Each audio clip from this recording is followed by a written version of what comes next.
स्वागत है आपका हिस्ट्री विद केके में।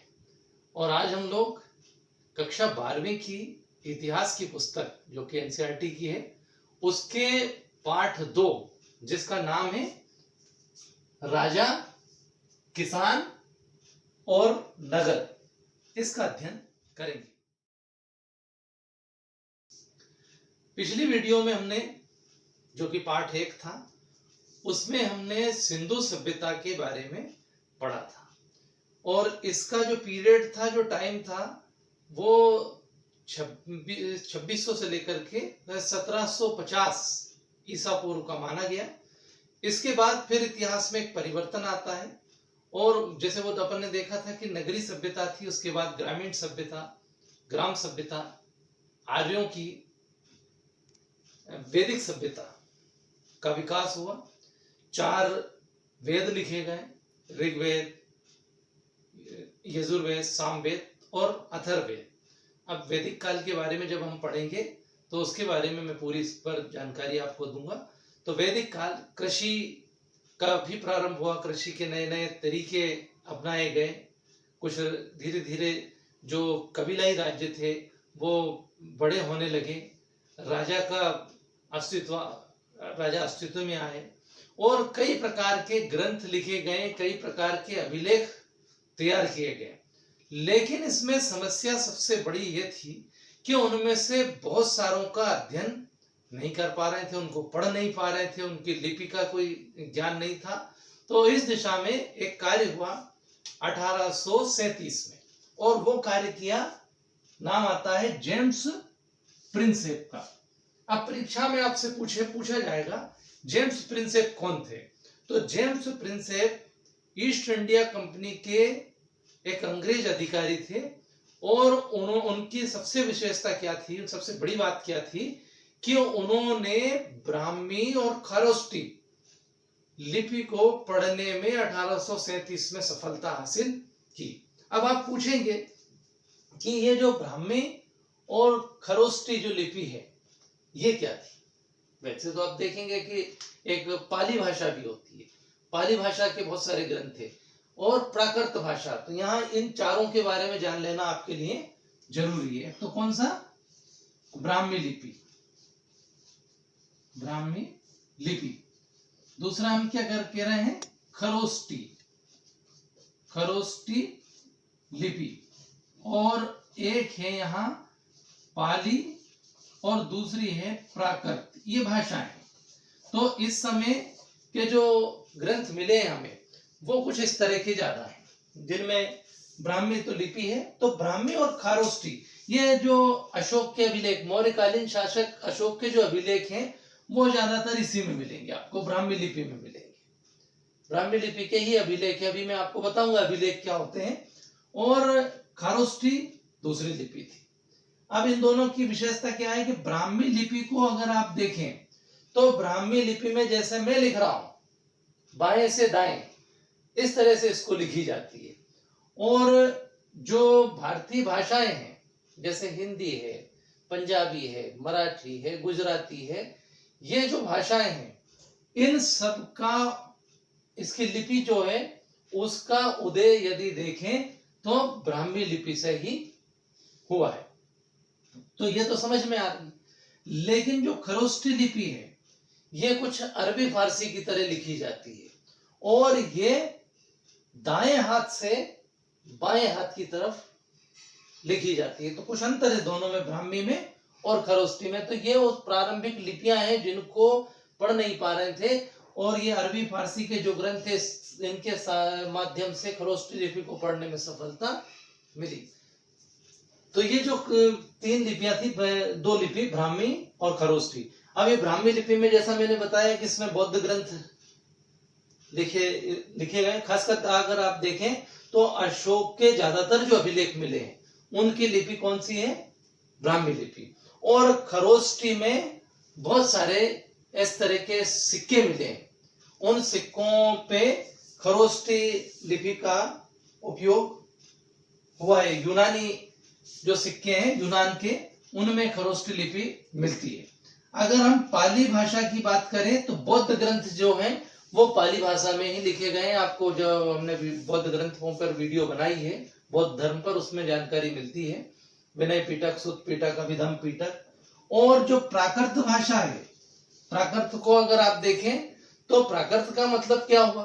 प्राकृत का मतलब ये हुआ कि जो स्थानीय क्षेत्रों में जो भाषाएं बोली जाती है वो कुछ प्राकृत भाषा, स्थानीय जो भाषाएं थी, जो बोलियां थी, वो प्राकृत भाषा में है। और अब अंतर इतना है कि जैसे हम अशोक लिखते हैं, ये सही है, लेकिन यहां पर अगर आप प्राकृत में देखेंगे तो ये अशोक इस तरह से मिलेगा।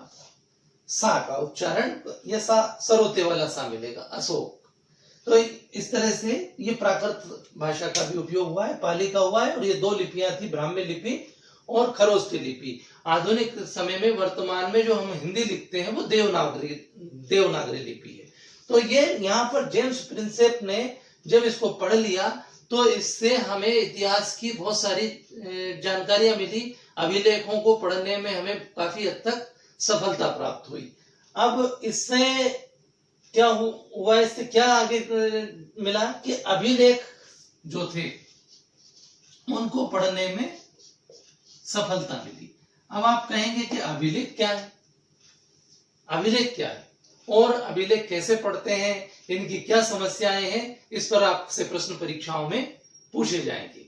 अभिलेख क्या है, जैसे मैंने जेम्स प्रिंसेप के बारे में बताया तो इनके बारे में बताया, ब्राह्मी लिपि, खरोष्ठी, पाली, प्राकृत। तो इसी प्रकार से प्रश्न पूछा जाएगा परीक्षा में, अभिलेख क्या होते हैं। तो अभिलेख का मतलब हुआ कुछ लिखा हुआ, जैसा आप नाम से जान रहे हैं, अभिलेख कुछ लिखा हुआ है। अब ये लिखा हुआ काय पर हो सकता है? जो हमें प्राचीन अभिलेख मिले हैं, लिखे हुए मिले हैं, किसी भी भाषा में हो सकते हैं, किसी भी लिपि में हो सकते हैं। पढ़ना एक सफलता है। बहुत सारे ऐसे हैं जो नहीं पढ़ पाए। जैसे अगर यदि आप देखें तो सिंधु सभ्यता में जो कुछ मिले हैं, लिपि मिली है, वो हम अभी कोई नहीं पढ़ पाए उसको। तो अभिलेखों पर कुछ लिखा हुआ है। अब ये कैसे है? पत्थर पर लिखा हुआ है, किसी नुकीली चीज से पत्थरों पर अंकित है, या किसी धातु के ऊपर अंकित हो सकता है। तो धातु पर अंकित, पत्थरों पर अंकित, किसी धारदार वस्तु से, नुकीली वस्तु से कुछ लिखा हुआ है, तो वो अभिलेख है। यानी कुछ उकेरा हुआ, लिखा हुआ पत्थर पर, धातु पर, उनको हम अभिलेख कहते हैं। और ये अलग अलग भाषाओं में हो सकते हैं। मैंने अभी आपको बताया कि जो अशोक के समय के अभिलेख बहुत ज्यादा मिले हैं, काफी संख्या में मौर्य शासक अशोक के अभिलेख मिले हैं, जिनकी की लिपि कैसी है? ब्राह्मी लिपि है। और उनको जैसे पढ़ने में सफलता प्राप्त की। तो इसको पढ़ने से बहुत सारी जानकारियां हमें इतिहास के संबंध में मिल गई। अब परीक्षाओं में यह भी प्रश्न पूछा जाता है कि ये जो अभिलेख हैं, जो प्राकृत भाषा में भी मिले हैं, ऐसी लिपि ब्राह्मी भी है, खरोष्ठी भी है, तो ये जो अभिलेख है इनकी समस्याएं क्या क्या होती है? क्या अभिलेख बिल्कुल सामने मिल गए तो आप पढ़ पाएंगे, या कोई समस्या नहीं है क्या अभिलेखों की? तो परीक्षा में प्रश्न आपकी एनसीईआरटी की बुक में है, अभिलेख क्या होते हैं, और दूसरा प्रश्न उसमें है कि अभिलेखों के संबंध में जो पुरातत्वविद हैं, जो विद्वान लोग हैं, उनको क्या समस्याएं आती है। तो इसमें बहुत सारी समस्याएं। समस्या नंबर 1 अगर आप देखें तो पहली समस्या तो इनकी संख्या में ये बहुत ज्यादा है, मतलब संख्या में बहुत ज्यादा मिल गए। लेकिन संख्या में ज्यादा मिल जाने का मतलब ये नहीं हुआ कि आप सभी को पढ़ लेंगे। क्यों? क्योंकि उनकी भाषाएं अलग अलग है, लिपियां अलग अलग है, तो सभी को पढ़ना संभव नहीं है। आपके सामने अभिलेख रखा हुआ है, लेकिन कई बार उसको पढ़ने में सफलता नहीं मिलती। तो पहली बात तो संख्या अधिक होना। दूसरी बात क्या है इन अभिलेखों की समस्या? दूसरी समस्या यह है कि ये जो अभिलेख होते हैं, इन पर जो कुछ उत्कीर्ण है, जो लिखा हुआ है, वो कई बार बहुत हल्का होता है। इतना हल्का होता है, इतना बारीक होता है कि उसको पढ़ पाना संभव नहीं होता है। तीसरी समस्या क्या है इसकी, इन अभिलेखों की, कि इन अभिलेखों को जो लिखा गया है उनके ऊपर जो कुछ अंकित है वो कई बार कुछ मिट जाता है, कुछ हल्का पड़ जाता है समय के साथ में, तो कुछ तो पढ़ने में आ रहा, कुछ नहीं पढ़ने में आ रहा, तो भी समस्या है। अभिलेखों की एक और समस्या ये है कि इसमें कई बार एक ही राजा को कई उपाधियां दी जाती थी। जैसे आप देखेंगे एक शब्द मिला है पयदस्सी, पयदस्सी शब्द मिला है। पयदस्सी का मतलब होता है सुंदर मुखाकृति वाला राजा। अब इसका अर्थ आप क्या लगाएंगे, किसके संबंध में बात हो रही है? तो यहां अर्थ लगाया गया कि ये मौर्यकालीन शासक अशोक के संबंध में कहा गया। क्या पता किसी और के संबंध में भी तो कहा जा सकता है। तो एक ही राजा को कई कई उपाधियां होती है, कई कई नाम होते थे, तो ऐसा लगेगा उसको पढ़ करके कि अलग अलग लोगों की बात हो रही है, पर हो सकता है कि वो किसी एक ही बात हो रही हो। दूसरी बात ये है, इन अभिलेखों की एक समस्या और भी है कि ये अभिलेख पूरी तरह से आज के युग में जो हमें जरूरत है, सामाजिक जीवन, राजनीतिक जीवन, धार्मिक जीवन, आर्थिक, इसकी पूरी जानकारी नहीं देते। क्यों? क्योंकि इसको लिखवाने वाले, इनको बनवाने वाले कुछ विशेष वर्ग होते थे। कोई राजा है, अपने संबंध में बनवा रहा है, अपने तो केवल अपनी बातों को ही वो कहेगा, इसमें कोई सामाजिक पूरी जानकारी हमें नहीं मिल पाती। तो अभिलेखों की कुछ समस्याएं हैं। परीक्षाओं में इस तरह का प्रश्न आपसे पूछा जाता है कि अभिलेखों की क्या क्या समस्याएं हैं, वो आपको बताना पड़ेगा। तो अभिलेख, हमने यहाँ प्रश्न क्या देखा, जेम्स प्रिंसेप कौन थे उनके बारे में देखा, लिपियों के बारे में देखा, और ये भी पूछते हैं पैदस्सी से आप क्या समझते हैं, पैदस्सी क्या है? तो जो वर्णन मिलता है, पैदस्सी का मतलब होता है सुंदर मुखाकृति वाला राजा, और खासकर ये बात अशोक के संबंध में कही गई। हमने देखा कि अभिलेख क्या है और अभिलेखों की क्या समस्याएं हैं। अब हम देखेंगे कि इससे क्या हुआ कि उस समय की जनपदों के बारे में पता लगा। जनपदें क्या थी? जनपदें, छोटे छोटे जो राज्य थे उनको जनपद कहते हैं। और 6ठी शताब्दी ईसा पूर्व का जो समय था वो महाजनपदों का काल माना जाता है। महाजनपदों का उदय हुआ, और उस समय महाजनपदों की जो संख्या थी वो कितनी थी? 16 महाजनपदों का उल्लेख आता है। अब ये 16 महाजनपदें कौन कौन सी थी देखें इसमें। काशी, कौशल, अंग, चेदी, वत्स, कुरु, पांचाल, मत्स्य, सूरसेन, अश्मक, अवंती, गांधार, कंबोज, वज्जी, मल्ल और मगध।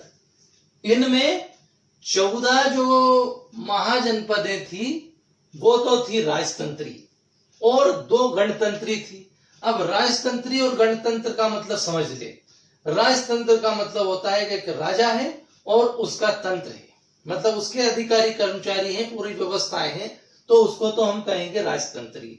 और गणतंत्र का मतलब क्या हुआ कि गणतंत्र है, जनता द्वारा चुना हुआ है, एक उनका प्रधान है गणतंत्र, गण का लोगों की, और उनकी परिषद है, उस परिषद के हिसाब से वहां का कार्य चलता है। तो ऐसे 2 गणतंत्र थे, गणराज्य थे।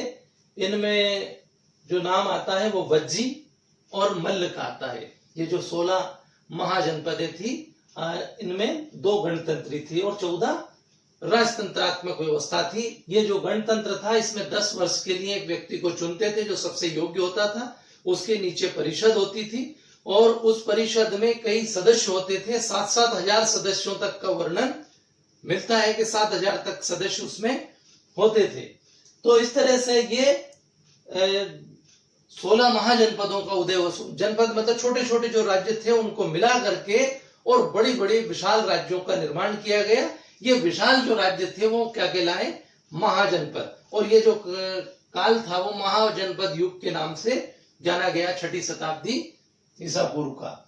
अब इनमें जो सबसे प्रमुख जनपद थी, जो ताकतवर जनपद थी, वो थी जिसका बहुत तेजी से विकास हुआ, वो थी मगध। मगध में का तेजी से विकास हुआ, उदय हुआ। तो ये मगध के उदय होने का या इतना ताकतवर बनने का, मगध कहाँ था? आधुनिक बिहार में। पहले राजगृह इसकी राजधानी थी और बाद में पाटलिपुत्र बिहार में को इसकी राजधानी बना गया। अब इसमें अपने को प्रश्न पूछा जाता है परीक्षाओं में कि ये जो मगध साम्राज्य था, उसके इतना ताकतवर होने के या मगध साम्राज्य के उदय के पीछे क्या कारण था? कि भाई ये भी तो थे, ये उतने ज्यादा विकसित नहीं हो पाए बाकी, और ये सबसे ज्यादा विकसित हुआ, तो इसके पीछे क्या कारण थे? ये परीक्षा में प्रश्न पूछते हैं। मगध साम्राज्य के उदय के कारण बताइए। मगध साम्राज्य के उदय के कारण,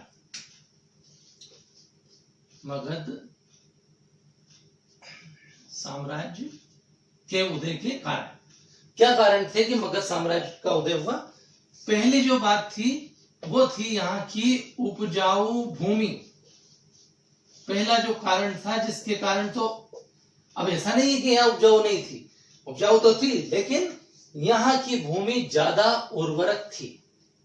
गंगा और बाकी नदियों से जो मिट्टी लाई जाती थी, जो पानी की व्यवस्था थी, उसके कारण यहाँ की भूमि बहुत ही अधिक उपजाऊ थी। तो उपजाऊ होने से क्या हुआ कि अधिक उत्पादन होता था।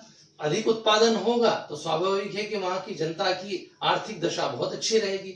जब जनता की आर्थिक दशा अच्छी रहेगी तो स्वाभाविक है कि वो राजा को अच्छा टैक्स भी दे पाएंगे, तो राज्य समृद्ध होगा। दूसरी बात यहाँ क्या थी? लोहे की खाने। लोहे की खाने, हम क्या पढ़ रहे हैं? मगध साम्राज्य के उदय के कारण या मगध साम्राज्य के इतना अधिक ताकतवर होने के कारण। तो कोई लोहे की खाने होने से फायदा क्या मिला कि लोहा प्रचुर मात्रा में उनको मिल गया, और लोहा प्रचुर मात्रा में मिल जाने से हथियार बनाने में मदद मिली, पर्याप्त हथियार वो बना पाए। तीसरी बात यहाँ थी हाथियों की उपलब्धता। यहाँ क्या था? घना जंगल था और यहाँ हाथी खूब सारे थे, तो उन हाथियों को पकड़ करके और उनको सेना के लिए काम में लाया गया। इसके अलावा और कार्य, विभिन्न प्रकार के जंगलों का कार्य कराने में भी उनका अच्छे से उपयोग हो पाया। चौथा है यातायात के साधन। यातायात के साधन, यहाँ यातायात के साधन क्या था कि नदियों से नावें वगैरह चला करके, और रास्ते भी अच्छे तैयार किए गए थे, तो नदियों के माध्यम से भी सामान इधर से उधर पहुंचाना आसान था। पांचवा जो महत्वपूर्ण कारण बताया है वो है शासकों की नीतियां। शासकों की नीतियां भी इसके लिए जिम्मेदार थी। अजातशत्रु, बिंबिसार